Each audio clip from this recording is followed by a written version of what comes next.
Noong ika-21 ng Mayo, 2016, apat na pagod na umaakyat ang nakatayo na lang sa 3,000 talampakan mula sa tuktok ng Everest nang tumingin sa kanila ang kanilang Sherpa at mahina niyang sinabi, "Pakiusap, umatras na kayo."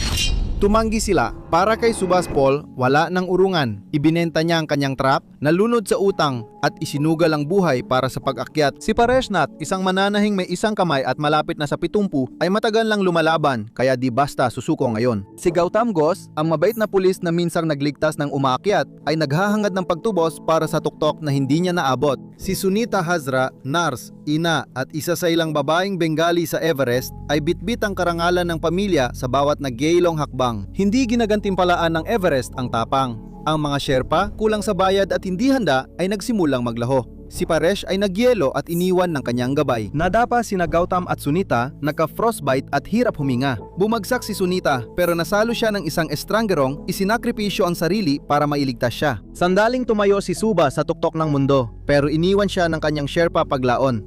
Makalipas ng ilang oras, bumagsak siyang mag-isa habang nakatali sa lubid. Si Sunita lang ang nakalakad palayo. Umingal ang mga salita ng Sherpa sa hangin. Pakiusap, bumalik na.